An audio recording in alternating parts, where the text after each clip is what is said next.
Liga Champions Eropa akhirnya memasuki babak final.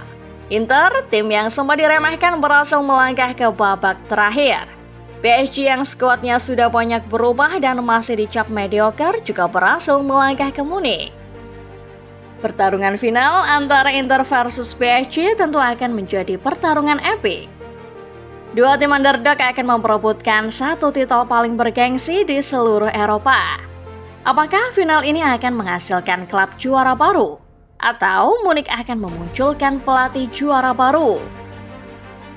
Penasaran seperti apa final Liga Champions 2024-2025 bakal berjalan? Simak sama-sama, karena Starting 11 Moment akan menyajikan preview final UCL antara Inter versus PSG.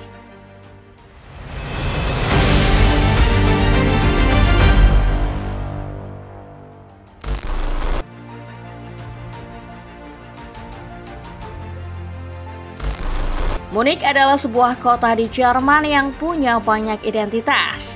Selain budaya yang masih kental, Munich juga menjadi simbol olahraga yang kuat.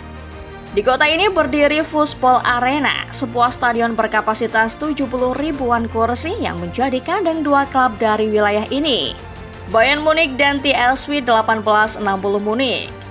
Fußball Arena juga merupakan sebuah stadion unik dan spesial. Sebanyak kurang lebih 1056 panel ETFI menghias stadion yang berdiri di kawasan Fort Manning-Heath ini. Panel-panel ini memberi kesan mewah karena bisa berganti-ganti warna sesuai pertandingan yang digelar, menjadikannya berbeda dari stadion-stadion lain. Spesifik untuk Liga Champions, Fußball Arena sudah seperti semacam tempat suci. Dari sinilah juara-juara baru lahir. Ada sebuah mitos yang menyatakan kalau Munich memang dipersiapkan sebagai singgasana raja baru.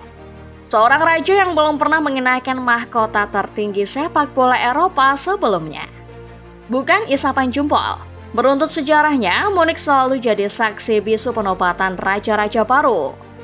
1979, Nottingham Forest memulai sejarah heroik ini.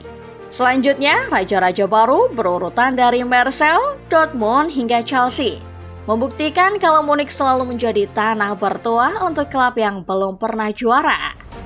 Bukan sekadar raja baru, Munich juga selalu menyajikan pertarungan epik.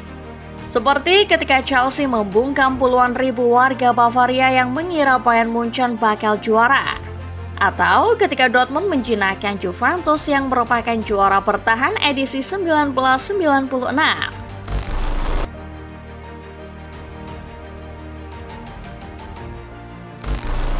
Tidak ada yang mengira kalau Internazionale Milan bakal melangkah sejauh ini. Klub besutan Simone Inzaghi sebetulnya bukan kandidat juara. Namun, status itulah yang tampaknya menjadi keuntungan buat Nerazzurri. Si ular seolah menunjukkan kepada dunia bahwa untuk membentuk sebuah tim juara tidak perlu skuad bernilai mewah. Tidak perlu pula ikut-ikutan tren sepak bola menyerang dan direct seperti gaya permainan banyak tim raksasa. Inter punya caranya sendiri yang bisa membawa mereka ke Munich sekali lagi. Ada yang bilang kalau Inter cuma beruntung. Namun bisa dilihat Inter mampu melangkah jauh sekalipun dihadang kandidat juara sekelas Barcelona. Skuad Katalan yang digadang bakal treble dibuat tersungkur bahkan lewat perlawanan sengit sekaligus hujan gol. Di babak 16 besar Inter menggendong Italia. Ketika Juventus, Milan, Atalanta dan Bolonya berguguran, Inter tahu caranya bertahan dari gemburan. Bukan cuma soal badge Italia, Inter juga berhasil menunjukkan bahwa dengan taktik dan filosofi klasik khas negeri Pisa, mereka berhasil menembus final kejuaraan Eropa.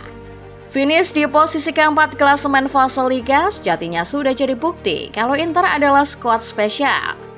Berlanjut dengan kemenangan lawan Feyenoord sampai aksi heroik melawan yang punya venue final, Inter menunjukkan bahwa mereka punya mental juara. Simone Inzaghi yang pernah mencicipi partai final pada musim 2022-2023 jelas tahu kalau sepak bola bukan soal serang menyerang.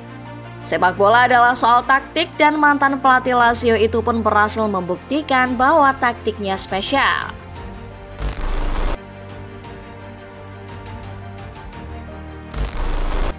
Secara profil sekarang, orang mungkin menilai bahwa PSG adalah favorit juara. Namun 7 atau 8 bulan lalu, ingat seperti apa status yang melekat pada utusan Prancis? Mereka diremehkan, dipandang bakal kembali jadi badut dan tersingkir awal sekali lagi. Skuad PSG sekarang bisa dibilang sudah banyak berubah. Tidak ada lagi nama-nama superstar seperti Kylian Mbappe, Neymar, atau bahkan Lionel Messi. Namun, siapa mengira kalau dengan skuad yang dibangun sedemikian rupa oleh Luis Enrique, PSG menjadi sebuah kekuatan yang lebih menakutkan. Kombinasi para pemain muda dengan para bintang yang sudah kenyang pengalaman main di Eropa membuat PSG tak terbendung. Sempat terseok di fase Liga hingga dicap bakal gugur di awal fase knockout, PSG seolah bangkit dari kubur.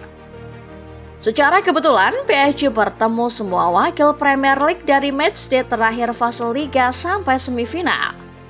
Secara mengejutkan, semua utusan IPL itu gugur. Bahkan Liverpool yang di awal sempat digadang bakal menggondol si kuping lebar takluk di tangan Gigi Donnarumma CS. Musim-musim sebelumnya PSG boleh disebut mediocre, tapi musim ini Enrique menegaskan kalau skuad kebanggaan masyarakat Paris siap untuk sesuatu yang spesial. Bagaimanapun setelah hancurkan Liverpool, Aston Villa dan terakhir Arsenal, ini adalah final pertama Les Parisiens sejak 2020 era Thomas Tuchel. Namun tidak seperti Tuchel yang belum pernah meraih trofi UCL kala itu, Enrique tahu caranya menang. Evolusi timnya dari fase Liga sampai semifinal benar-benar mengerikan. Enrique di sisi lain juga punya ambisi.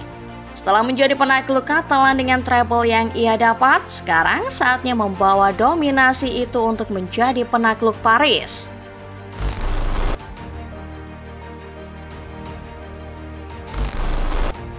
Sebuah magnet punya dua kutub yang berbeda, seperti itu pula halnya dengan sepak bola.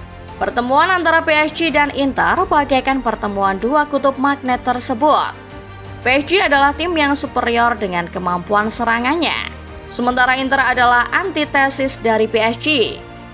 Laga antara Inter versus PSG sejatinya sudah tergambar dalam laga Inter versus Barcelona.